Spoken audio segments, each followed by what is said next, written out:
to President Xi's visit. We intend to have a readout later. Hopefully we can, we'll gather with the pool at the very least. We'll see what the rest of the day looks like.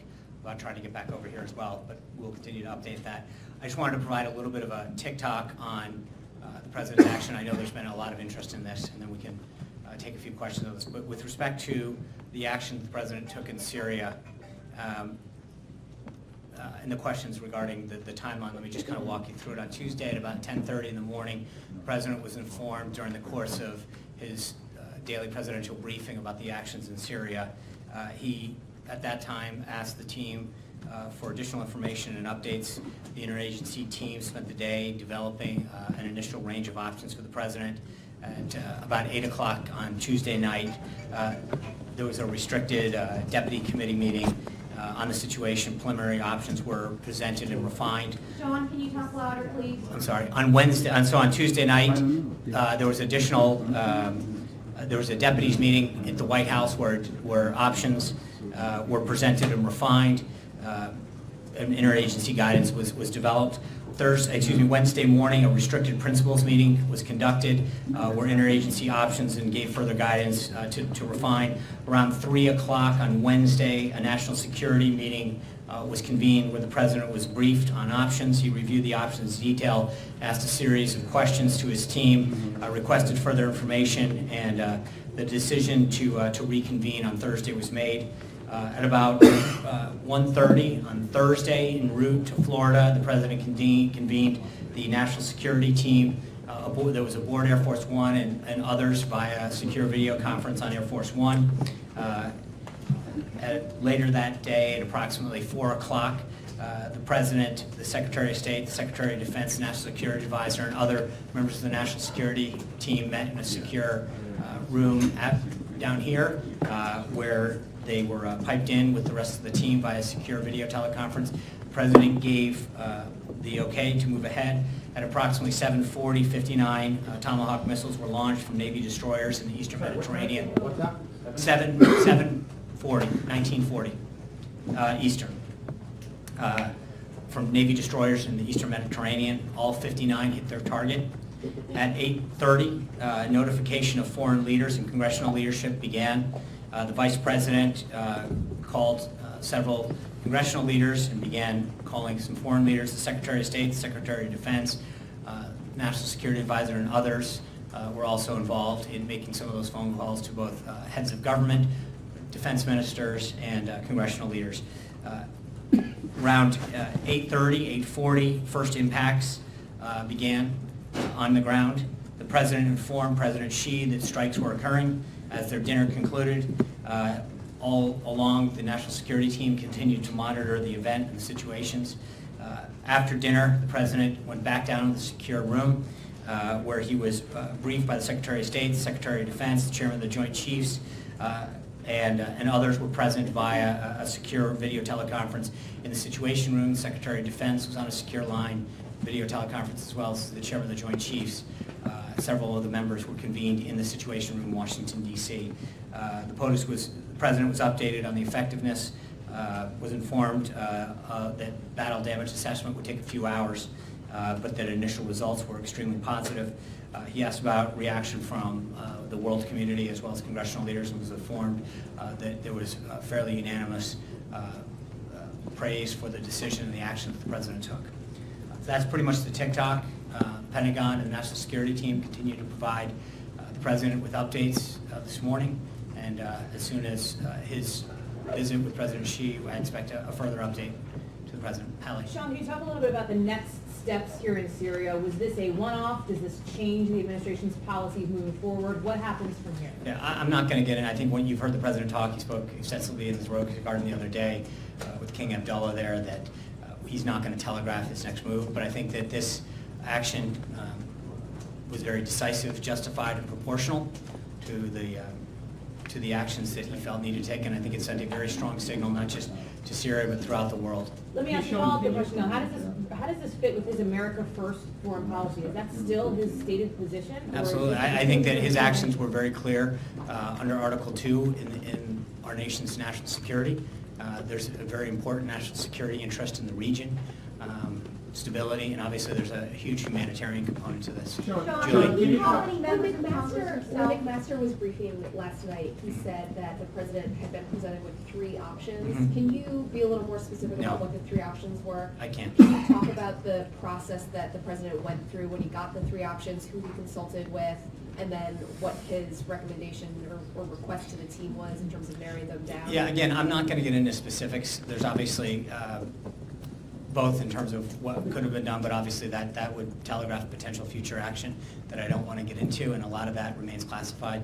I will say, however, that as I mentioned, both Secretary of Defense Mattis, the Chairman of the Joint Chiefs of Staff, Director McMaster, and the rest of the national security team, the Vice President and others were consulted, and that occurred over, starting at Tuesday at 10:30 when the President was made aware of this.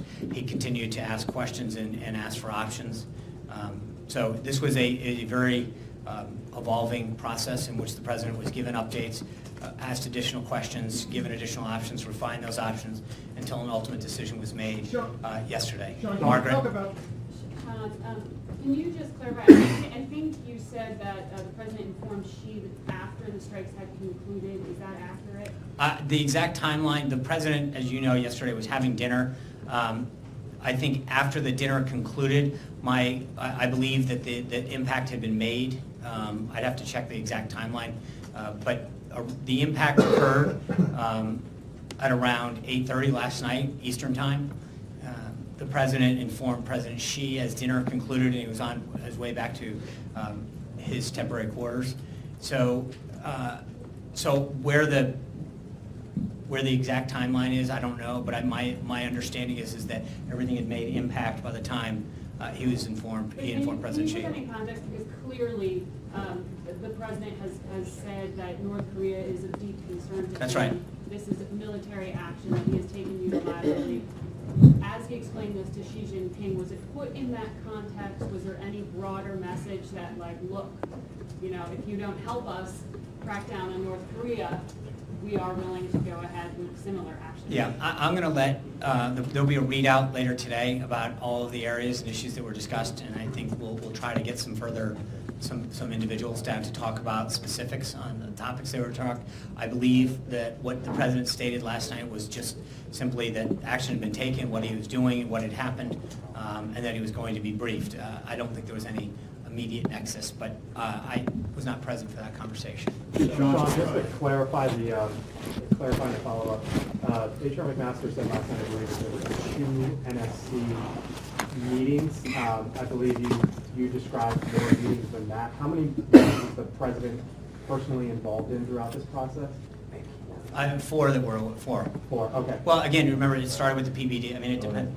Then 5, yeah. If you count the initial PBD, that was at 10:30 on Tuesday. Okay, and secondly, I know you say the President says he's not going to outline what he is going to do next. He wants to remain flexible, but members on the Hill say that they want to be brought into the process. So how does that mesh, the President keeping his desire of not announcing things, but folks on the Hill saying, hey, we need to be brought in? Yeah, I would just say, as I mentioned, the key congressional leaders and committee heads and ranking members were all informed of the decision. And I think now that actions have been taken, I believe that they'll be, they've started to have those conversations, both the Secretary of Defense, Secretary of State, National Security Advisor, the Vice President, the Chief of Staff. Others have been in constant contact with congressional leaders. And I understand your desire to understand what's going on, but I think those are conversations that are going to be held fairly privately in terms of preserving any future action. Hey, Sean, there are some reports out there that there are concerns among U.S. officials that the Russians were involved in the chemical weapons attack that occurred in Syria. What's the latest on that? What can you tell us about that? Is that something that you're looking at? Yeah, I'm just going to, the actions that were taken were clearly against the Assad regime, and I'm not going to say anything further than that. As I mentioned, just on I believe Secretary Tillerson noted last night with respect to Russia that was a military deconfliction with respect to the area of operation to make sure that because we're both operating, but beyond that, there was no political contact made with Moscow. But I think last night sent a very clear signal. Yeah. Sean, you talked about this as an evolution over these last 72 hours. Could you give a little bit of insight into the president's thinking and how that evolved? We saw publicly in the statements that he made where he sort of seemed to become more taken aback by the imagery, what have you, by the time he gave that press conference with the King of Jordan. But can you talk to us privately about what his reaction was at the beginning and then how that evolved and how he got from point A to point B ultimately to launch the strike? Well, only to say, I mean, number one, I think the president's comments that he made in the Rose Garden with King Abdullah pretty much speak for themselves with respect to the disgust that he had for the imagery that he was seeing and the assessments that his team was providing with respect to the innocent lives, especially the children and babies that have been killed. Obviously, chemicals have been used by Assad in the past, but you know, in his first 70 days, the president was very taken by this. But also, I think this was, as you mentioned correctly, this was a 72-hour evolution of receiving updates and options and refinement through additional questions that the president made to come to a final decision. But you know, this is once he was presented with these at 10:30 on Tuesday, he began to ask a series of questions, began to get additional updates and assessment as far as what happened, why it happened, and then obviously options that were available and to act. I guess the question, just to follow up, the question is, you know, was there a sense of maybe skepticism at the beginning where he said, look, are you No. sure that, like, you No, I spoke with him, I had an opportunity to see him initially right after that PBD, and he was very moved and found the event extremely tragic. So I think from the get-go, it was very, very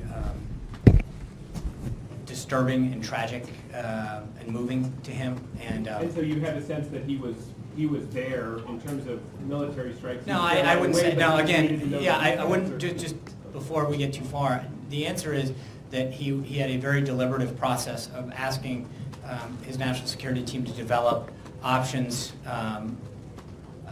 and as you may know, I mean, those options usually start with 0 and go all the way to 100. And so there was a level of assessment, further probing and questions that the president had. And then ultimately, after days of refinement, a decision was made. But I wouldn't want to suggest that there was any sense of immediate decision. That's why it evolved over time and took the length of time that he did. It was through a series of updates, questions, and further information. How did he see the images, John? I'm So sorry? how did he see, what did he see in that PBD? Did he see printed out images? Did he see videos? Obviously, I can't go into what he sees in a PBD. Well, so. but how did he take in some of the images, even outside? Obviously, there's beyond the information that he gets in his PBD.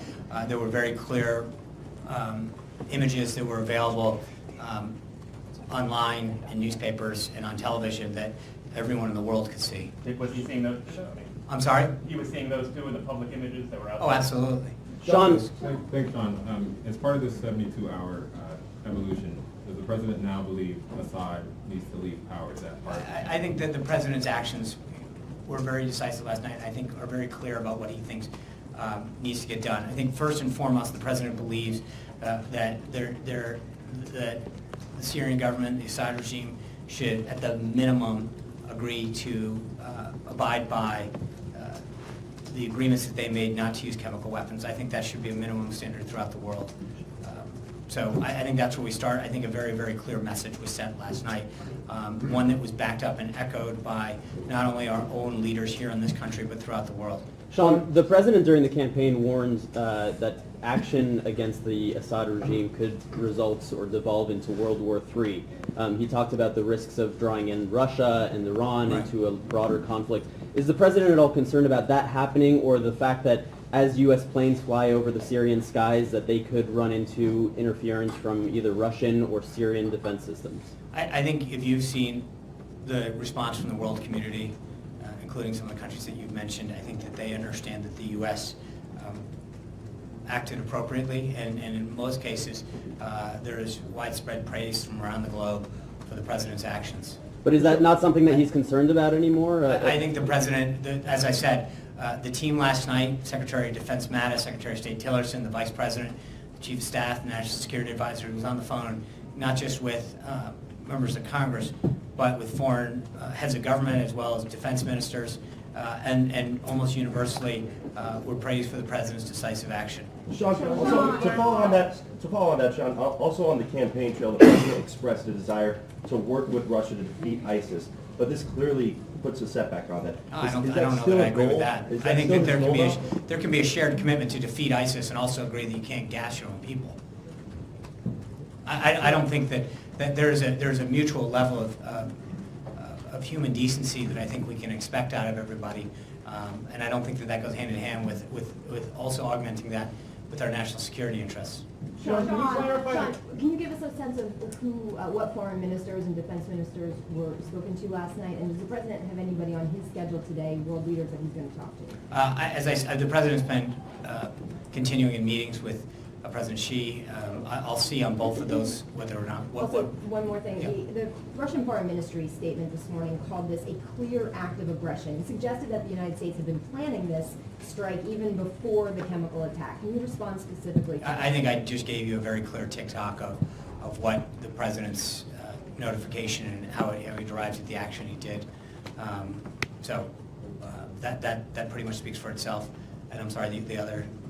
Just that this was a clear act of aggression. Yeah, I think this was a clear response on humanitarian purposes that has been widely praised throughout the globe. Yes, sir. Hey, Sean, are there any specific outcomes from President Xi and President Trump? Yeah, as I mentioned at the outset, we'll have a readout of that visit. I just wanted to give you guys a quick update. We'll have further information throughout the day. Stay in touch with us. I want to get back. Obviously, our focus is continuing to have a phenomenal, great, I'm sorry, Politico. I think we're in the midst of a very terrific visit, and I want to make sure that we conclude that. Thank you guys very much. Hey, Sean, When you